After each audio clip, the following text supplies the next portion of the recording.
మరిన్ని పురాణ కథల కోసం మా ఛానల్ని సబ్స్క్రైబ్ చేసుకోండి. అలానే లైక్ చేయండి, షేర్ చేయండి. ఓం శ్రీ గురుభ్యో నమః. ఓం శ్రీ మాత్రే నమః. ఓం శ్రీ బాలా త్రిపుర సుందరీ దేవి అయి నమః.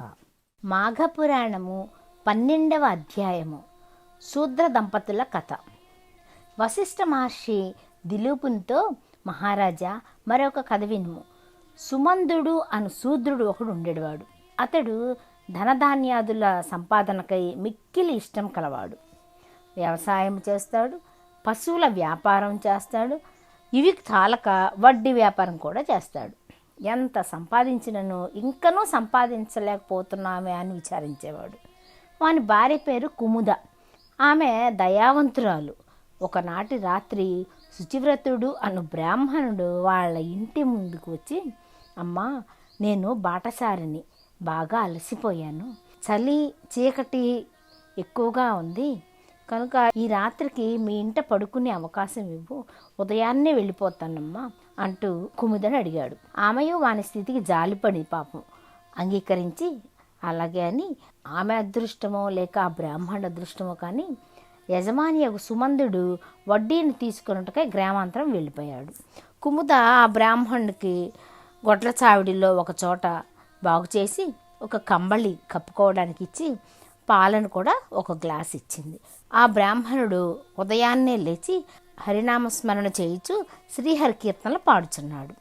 కుముద, ఓయి, నీవెక్కడి నుండి వచ్చావు, ఎక్కడికి వెళుతున్నావు అని అడిగింది. అప్పుడు ఆ విప్రుడు, తుంగభద్రా తీరం నుండి శ్రీరంగ క్షేత్రానికి పోతున్నానమ్మా.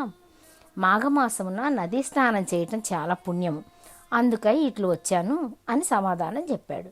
కుముద కూడా మాఘమాస స్నానం చేయటానికి నిశ్చయించుకుంది.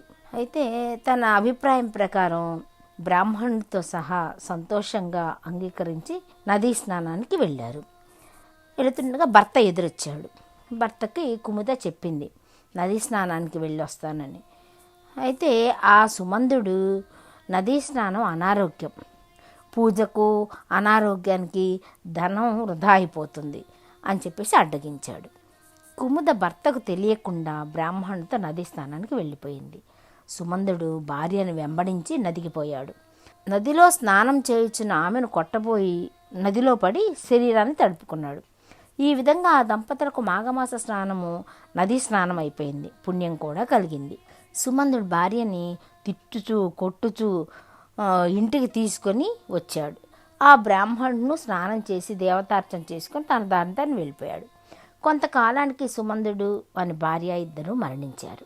యమభటులు వారిని యమలోకానికి తీసుకుని పోయారు. ఈ లోపల విష్ణుదూతలు విమానంపై వచ్చి కుముదను విమానం ఎక్కించుకొని ఆమె భర్తను యమభటులకి విడిచిపెట్టాడు.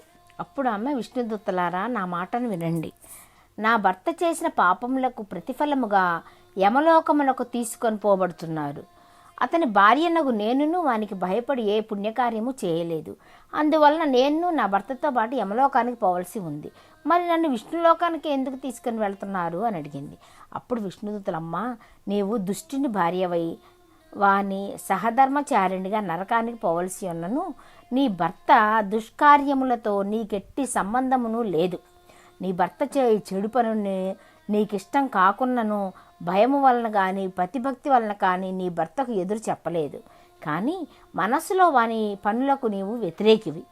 ఇందువలన నీవు పాపివి కాదు. ఇంతేకాక మాఘమాస స్నానమును కూడా మనఃపూర్వకంగా భక్తితో చేశావు. కావున నీవు విష్ణులోకానికి తీసుకొని పోబడుతున్నావు. నీ భర్త తన దుష్కర్మలకు తగినట్లుగా యమలోకముకు పోవునని పలుకరి. అప్పుడు ఆమె నన్ను లాగుచు, నా భర్తను నీటిలో మునిగను కదా, మా పెనగులాటలో 3 సార్లు ఆయనను నీటిలో మునిగాడు కదా, బలవంతంగానూ చేసినను ఇష్టం లేక చేసినను మాఘమాస స్నానము పుణ్యప్రదం అంటారు కదా. ఆ విధంగా చూసినచో నాపై కోపమున నన్ను పట్టుకొని నీటిలో ముమ్మారు ముంచి లేపి ఆయన కూడా మాఘమాస స్నానం చేసి పుణ్యం కట్టుకున్నాడు.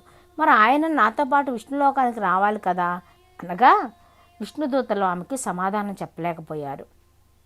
యమదూతలతో యమలోకానికి పోయి ప్రాణుల పుణ్యపాపముల పద్దును వ్రాయు చిత్రగుప్తుని వద్దకు పోయారు. తమ సమస్యను చెప్పి పరిష్కారం అడిగారు.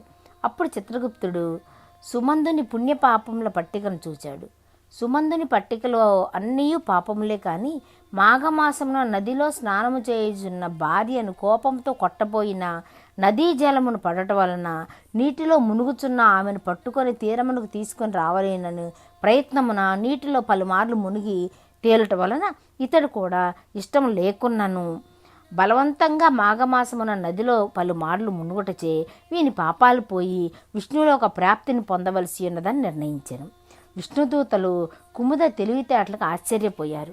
కుముదను ఆమె భర్తను విష్ణులోకానికి తీసుకొని పోయారు. రాజా, బలవంతముగా ఒక్కమారు చేసిన మాఘమాస స్నానమునకు ఫలము పూర్వము చేసిన పాపములు పోయి విష్ణులోకమును చేరి పుణ్యమును వచ్చిన అన్నచో మాఘమాసం అంతయు నదీ స్నానం చేయుచు ఇష్టదేవత అర్చన చేసి మాఘపురాణం చదువుకొని యథాశక్తి దానములు చేసిన వారికి ఇంకెంత పుణ్యం వచ్చినో కదా అని ఆలోచించారు.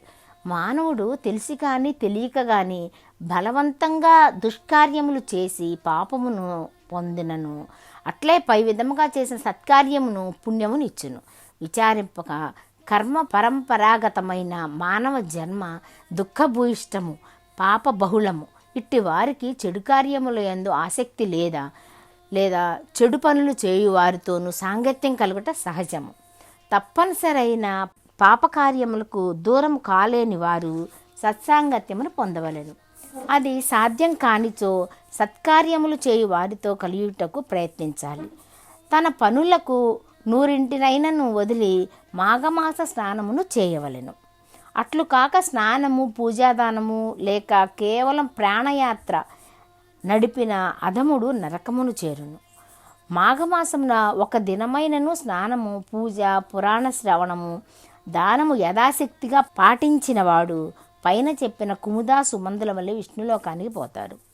మాఘమాసమున ప్రయాగలో స్నానము చేసిన వారికి పునర్జన్మ ఉండదు, వానికి మోక్షమే కలుగును. ప్రయాగయందే కాదు, మాఘమాసమున కావేరి, కృష్ణవేణి, నర్మద, తుంగభద్ర, సరస్వతి, గోకర్ణ, ప్రభాస, శోణభద్ర, గౌతమి, తామ్రపర్ణి ఇట్లాంటి నదులలో స్నానం చేసినను కూడా ఇంతటి పుణ్యమే కలుగుతుంది. మానవులందరూ వారెట్టి వారైనను మాఘస్నానము, పూజ, పురాణ శ్రవణము, దానము వీటన్నిటినీ కానీ కొన్నిటిని యథాశక్తిగా చేయటమే వారికి పాపతరణోపాయము, మోక్షప్రాప్తి సాధనము అని వశిష్ఠ మహర్షి దిలీపుని మహారాజుకి వివరించాడు. ఇది మాఘపురాణం 12వ అధ్యాయం సమాప్తము.